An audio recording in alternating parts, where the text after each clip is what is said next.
Welcome back, everyone. This is Shadow Drake, and continuing with the phase change tutorials, we are now actually going to talk about the phase change devices.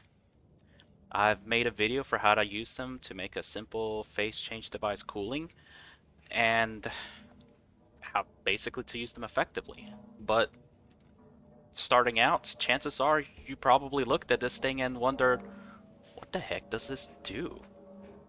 How do you even set this? What is going on inside?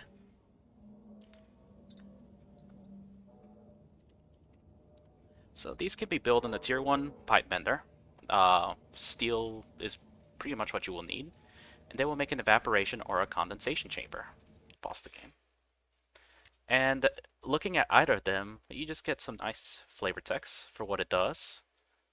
Uh, their basic power usage. And how much their thermal convection factor for how much they radiate out into the atmosphere. They're not perfect insulators.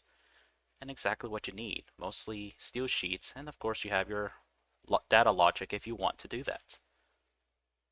But now, one of the things you have, other than the power and connection input, is you just have some pipe input to pipe output, pipe liquid input, and that's not very descriptive. It doesn't tell you exactly how to make it work, how to use this, and that is because to use these devices effectively, you actually need to be very comfortable with phase change mechanics and how to manipulate gases to condense or evaporate. So what I am going to highlight in this video is what's going on in the inside of these devices and how can you actually use these effectively and other considerations to occur. Um, the major benefit of using these devices is for closed loop phase change related heating or cooling. And I have made a video for that for simple phase change devices, and I'm gonna let that video be what describes how to do that. This one will be just purely understanding these two devices so that you can use them in other configurations besides just heating or cooling. So with that, I think what I am going to use primarily is nitrous oxide, purely because it's easy to get it to condense, easy to get it to evaporate, and that's actually what I have the most of up here. So let's take a look at our evaporation chamber first. You have a gas output connection, a liquid input connection. They're both on one side. And on the other side, you have this gas heat exchange connection. And then you have this setting for a target pressure. And then you have this open and close lever that expunges everything inside it to the atmosphere around it. It's like a literal open valve to just let everything out. You have your on, off, your data, and power. Now looking at the condensation chamber, it looks almost exactly the same.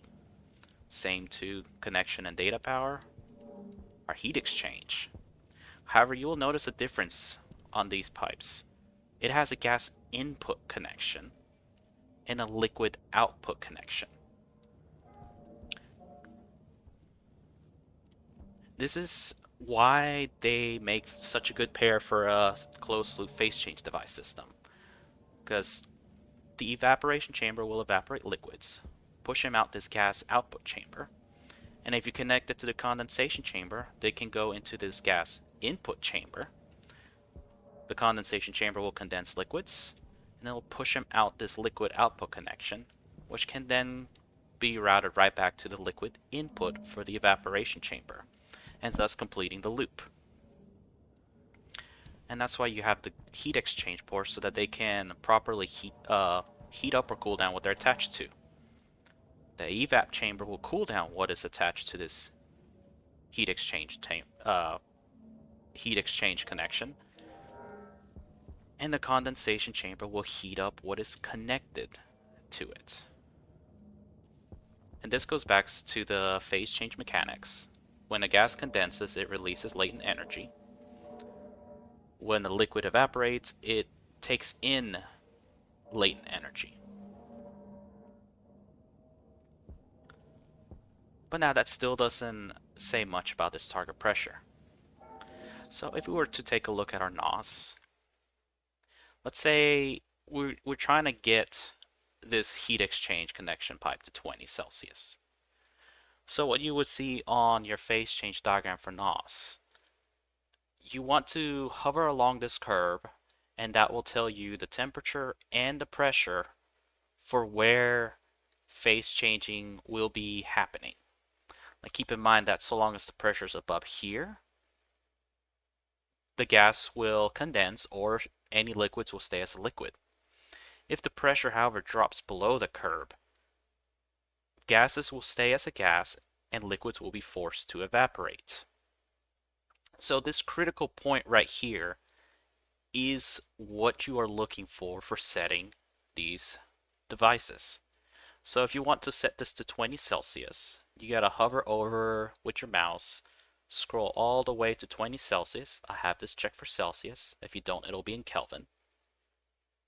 And you will see at the bottom right that 1028.7 kilopascals is what you need to set this to. So let's just go ahead and set this to 1028.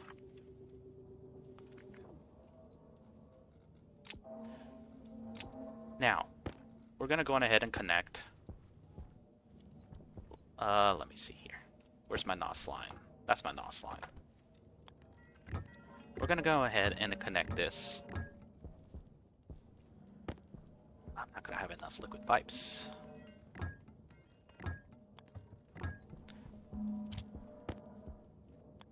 And because I don't want this to air out, I'm just going to connect that right there. So, we have one output. And let's go ahead and connect power. Power's right here.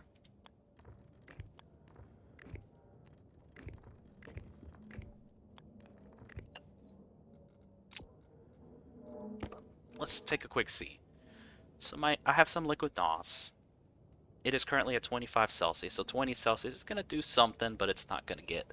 It's probably going to get too cold that it's not going to do anything. Not too much.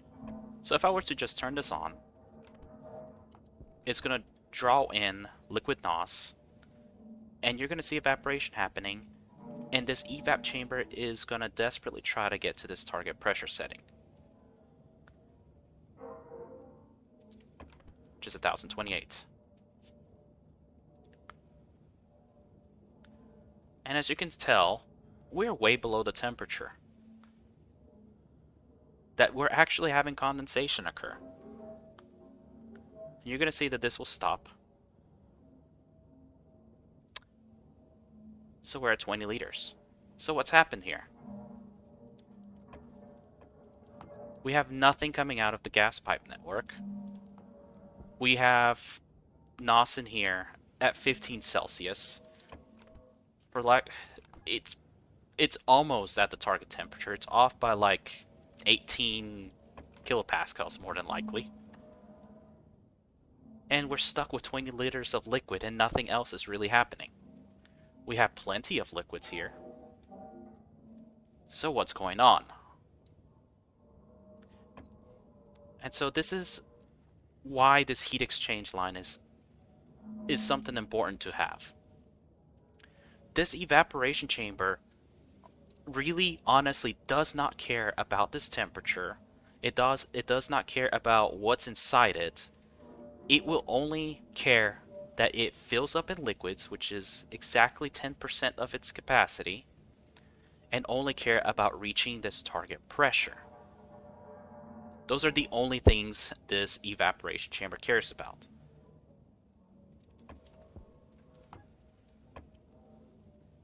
Let's see, what do I have here? That's still not warm enough. Everything else I have is too cold. Go figure. Well, okay. I'm just gonna have to finagle some pollutants out of here.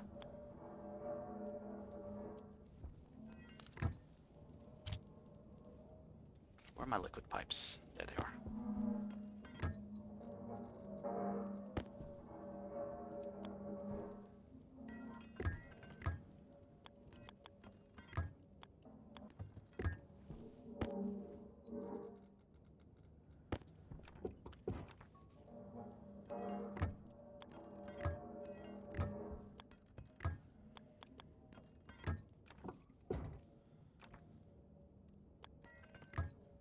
Alright, so let's see what'll happen now. I'm just gonna get a little bit of pollutants, really hot pollutants out. And I'm just only gonna get a little bit. Not a lot.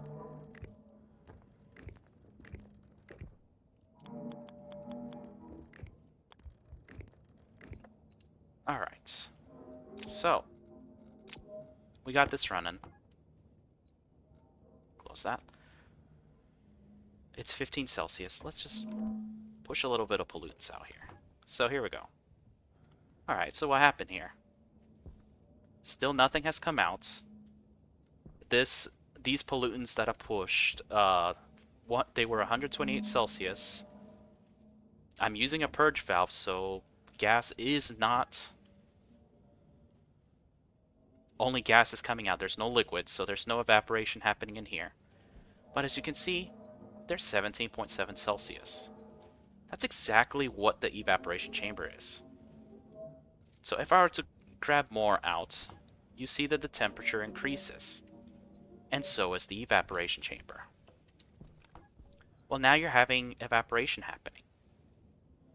Awesome. Not awesome. I'm stressing my pipes out.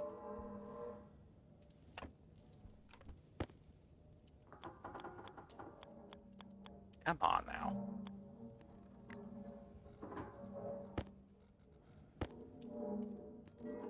That should give me a little more wiggle room, but this is going to break too. Give you volume so that my liquids are happy. Alright. Now that there's no impending crisis is happening. So, now take a look at what's happening. We have liquids evaporating. We got some latent heat going on here. And this is trying to cool these pollutants right here. Down to roughly 20 Celsius, which is what we set it to. And as these liquids are evaporating, you're going to have an excess amount of gas in this chamber. So it's going to get pushed out this gas pipe network. And this is the leftover gases from this evaporation system. And this is going to keep going until finally it all gets down to roughly our setting. So let's leave that alone for now. Let's move on to the condensation chamber. As you might imagine, the condensation chamber is literally the reverse of the evaporation chamber. Also has 200 liters. Turn it on. Let's see. Let's connect stuff. Let's go on ahead and... Filter low.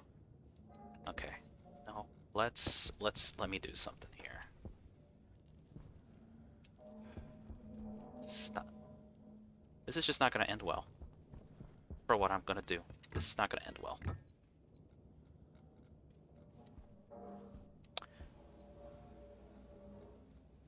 So let me just go on ahead and connect this to my evaporation chamber, since I have some NOS coming out of it.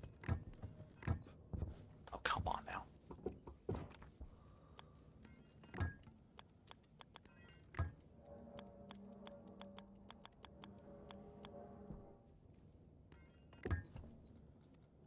Let's see, what do we have here? It's 24 Celsius. It's honestly... Do I have colder? Yes, I have some 18 Celsius NOS right there. You know what? Okay. Change my mind.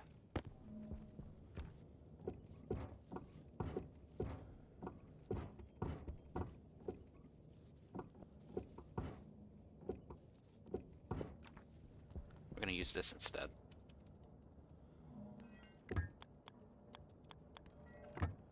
I'm trying to keep the temperatures the same so that you can see the pressure's the same so that you can see how it works for both set of chambers. I don't want to manipulate that too much because, just trying to show what happens. I don't want to muddy the results.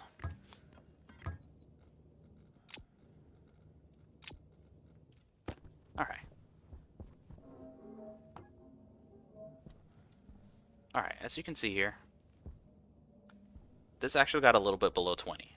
And I've noticed that this graph is not 100% accurate, but it does a pretty good job of getting you to that point. So let's take that same setting, 1028, and do the same thing over here. Now, obviously, this is cooler, but I should still see something happening. When I turn on the condensation chamber, it is going to start sucking up NOS from the gas line to hit this target pressure. And as you can see, we're having condensation occurring. And therefore liquids are coming out here. And that's probably going to explode. And I'll just have to be okay with that.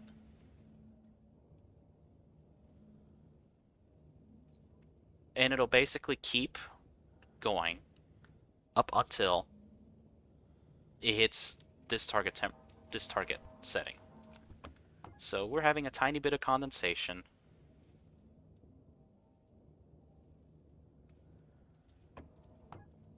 Yeah.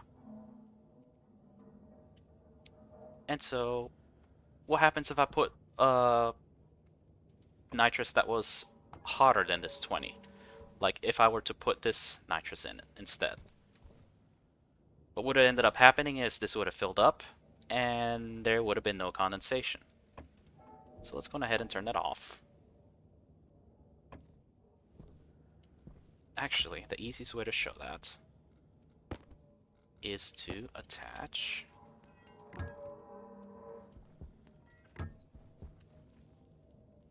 turn you off.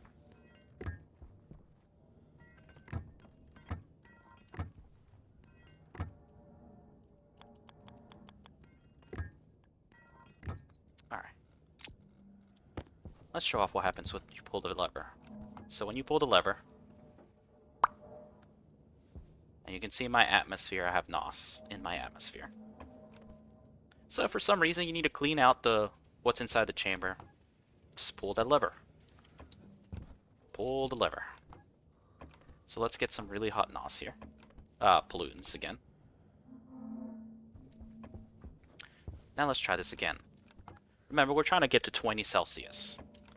So let's see what happens if it can't get there. So it'll try to get this 1028 kilopascals.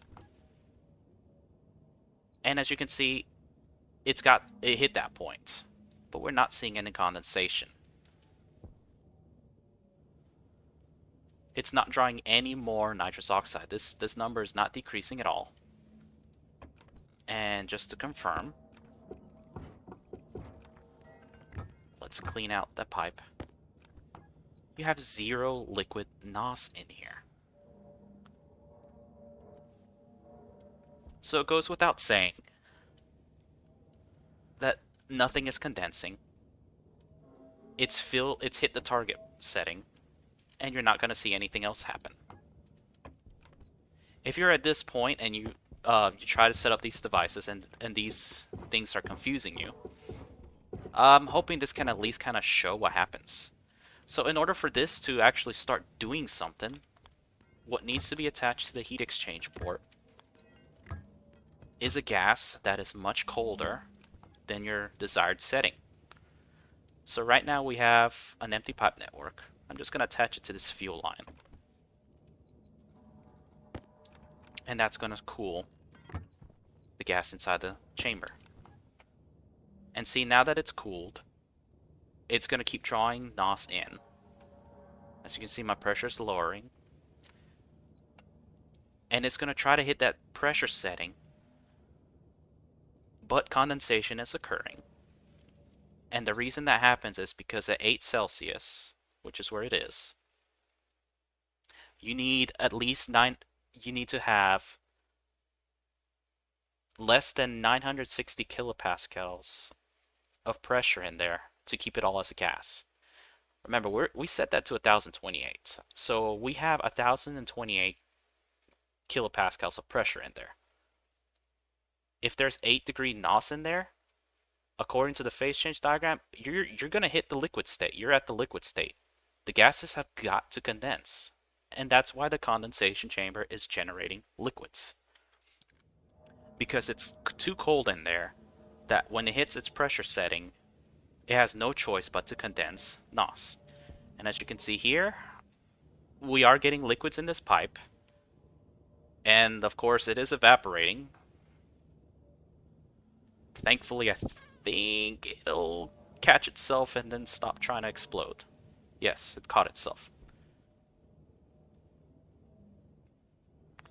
And this little indicator will go up and down to kind of show you the temperature. It's nothing really too special. So let's turn this off. When you turn this off, it's no longer going to draw in gases. And so whatever's inside is going to continue condensing so long as it can. And it's the same with the evaporation chamber. If you turn this off, it will stop sucking in liquids.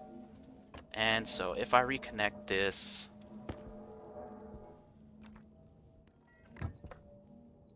is this still pretty hot? Yes, it's pretty hot. See, this is going to warm up. Wow. And you can see that the liquid volume in there is going down. But you can see that the pressure is still increasing. And that is because when the evaporation chamber is off, it's going to keep filling this chamber. It is not going to push any gases out, nor will it draw any liquids in.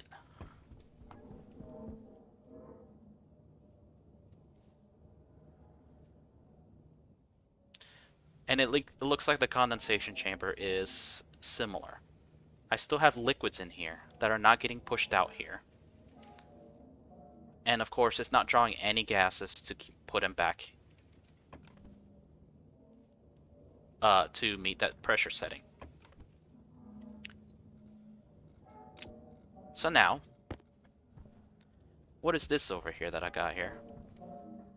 Well, for lack of a better term, this is kind of what my evaporation chamber kind of looks like from what we can see. And as you can see, this purge valve is what's up here, because it will empty out the chamber based on that purge valve. But there's also another device in there that's hidden that we have no access to as far as changing. And even looking at an evaporation chamber, we can't even really set it in by logic. So there's a device working to keep it up. And you, of course, have a power connection that goes in. And on the other end is basically a heat exchanger. So this is not 100% what is inside the evap chamber, but just for visual purposes, I'm going to go ahead and break this wall. Just to kind of show roughly what the evap chamber is. We have a 200-liter capacity of pipe network.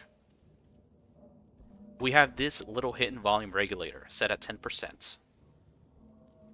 And you have this purge valve. And then what's in here is connected to essentially a heat exchange port, which has a gas connection. The unfortunate side of this is that you must connect the gas to either of these chambers. You cannot connect the liquid network to it. So this is roughly what is inside the evaporation chamber. Probably the only difference is... Actually, no, this is about perfectly right. You have a volume regulator that fills it up to 10%. You have a purge valve. This is what you set. This purge valve is what the setting is. So if I were to set this to 1028, that will be the same thing as what I'm setting my evaporation chamber. Let's see if I even have enough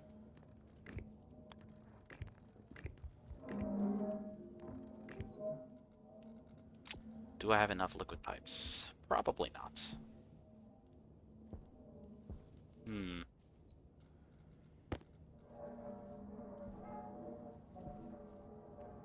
Alright, so.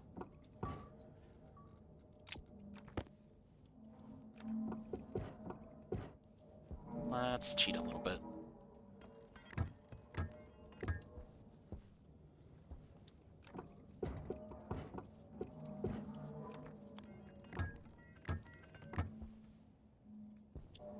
Missing 1, 2, 3, 4, 5 pipes. 2, 3, 4, 5. Okay.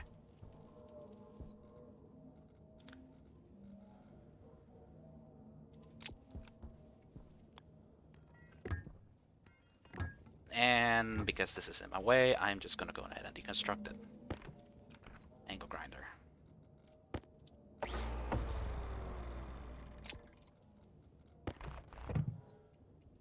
Come on, you. And actually, this is alright. Disassembled my evap chamber.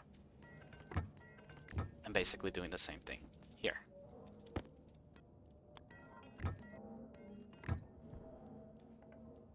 So when you turn on the evap chamber, you also turn on this volume regulator. And we're gonna have something very similar happen.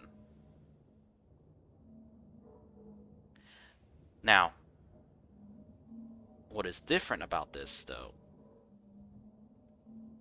is that the evaporation chamber does not pass any gases into the system. It passes strictly liquids.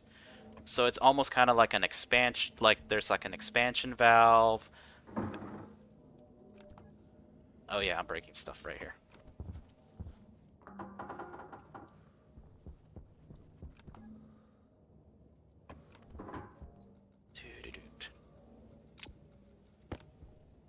Let's not break stuff right now. So since it doesn't, it did not pass any of this gas that was in my NOS line. But a liquid volume regulator actually did pass the gas, which is not what the evaporation chamber did. So there is a little bit more black box mystery. Even this roughly made, just for demonstration purposes, device for what you can kind of think about. That's what is in there. And probably some more black magic hullabaloo. And by that same token, this is also a condensation chamber look-alike. You have a pressure regulator, and that's what the setting valve is into.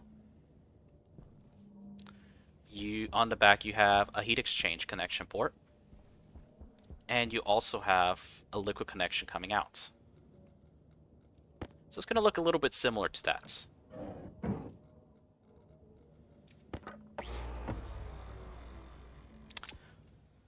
So this is kind of roughly what is inside the condensation chamber. Now, one of the things that happens though is when you power this on, there's also a power, like a pseudo powered condensation valve in there. If you turn the condensation chamber off, this is also flipped to off, and anything in here will just happen as natural.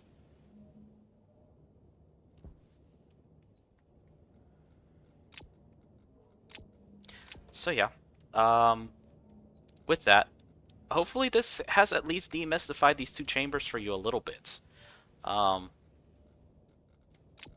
They are very good devices for working with stuff. Let me rebuild my evap chamber. Blocked by cable junction. Oh, because I'm also blocked by this.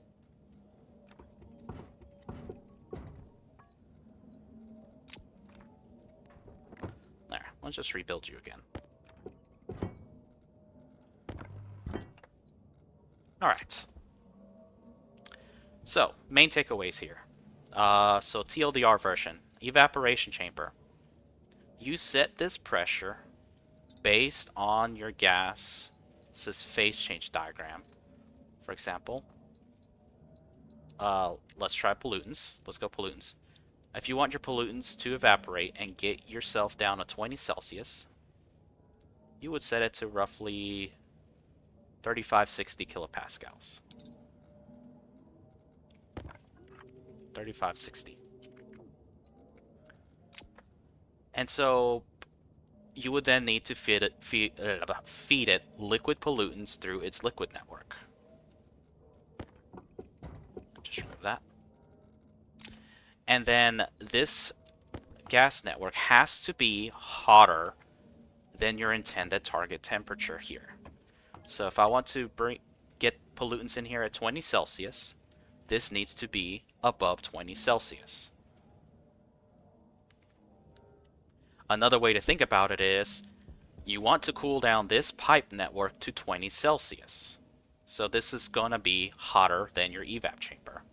And this will in turn be set to a pressure based on your gases phase change diagram, whatever coolant you choose, to hit your target 20 Celsius. And then once you feed it liquids and have a way to expel the gases, you can turn your evaporation chamber on and let it just suck in liquids, let them evaporate in the chamber, forcing cooling to happen. That will cool this network down, this pipe network.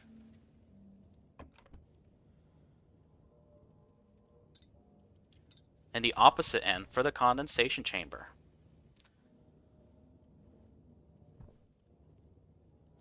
This waste pipe connection needs to be colder than what your chamber is set to. So if we go back to pollutants, if you wanted to get that heat exchange pipe connection to 20 Celsius by heating it up, once again, it's the same setting, 3560. You will set this to 3560. Oops. And then you just need to pipe up pollutants in this gas line to feed your condensation chamber and then do something with the liquid pollutants that come out. You can, again, you can expel this to atmosphere, but that would basically set your chamber. And as soon as you turn it on, it is going to keep drawing in pollutants into the condensation chamber to warm up this pipeline with the condensation that happens in here.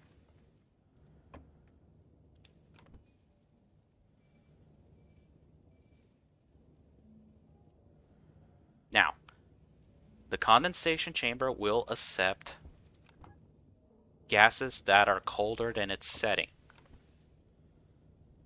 and still work fine. You could be feeding this. You don't have to feed it 20 Celsius pollutants. You can feed it pollutants, say, less than 20, negative 50 Celsius. At first, it is going to work against you with this heat exchange line because what's in here is cold. If that's colder than your heat exchange line will cool down. But as you keep having condensation happening in your chamber, it is going to eventually warm up to 20 Celsius.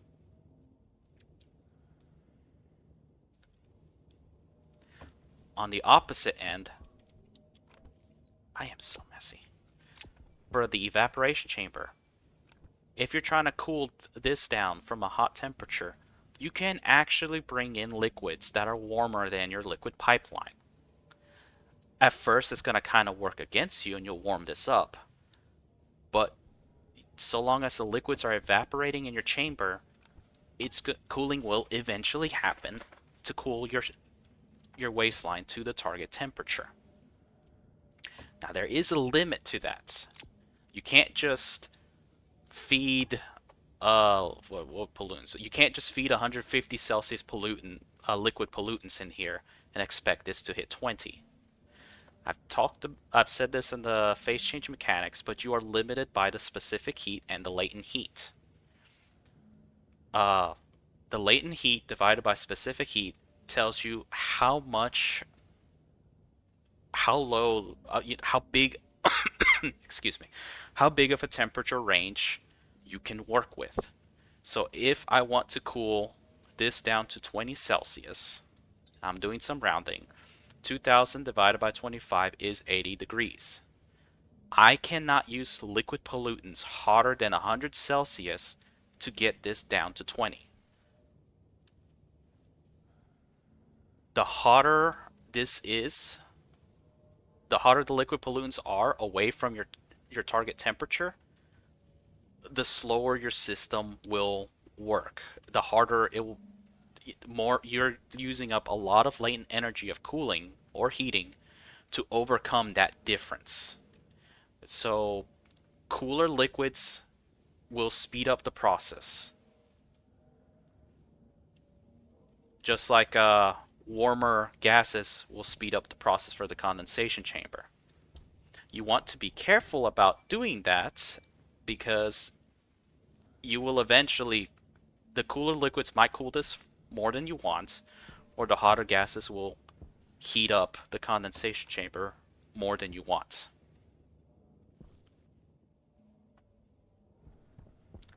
So, uh, hopefully this has been of some help, and hopefully this can help you come up with ways to use the systems and open-ended loops, because this is an open-ended loop here. Whether it be to forcefully cool an environment if you have plenty of a liquid, or forcefully warm up a pipe network if you have plenty of a gas, or trying to cool down. You could also use this to kind of make water. You can bring in steam in the condensation chamber and make sure that the heat exchange pipe is roughly the temperature of the water you want to come out, and this will just pump out cold water for you, cool water for you. On the opposite end of the things, if you want to have, for example, this nitrous oxide at a temperature to, I don't know, gas mix with volatiles, you can also do the same thing here. Just bring them into the evaporation chamber. Make sure this pipe network is roughly that temperature you want it to be in, and set this here. It's not going to be perfect, but it should get you really close to that targeted range. So, this is Shadow Drake, and hopefully this has helped demystify these phase change devices a little bit, and hopefully you'll be able to use them for something that suits your needs. And thank you, and have a good rest of the day.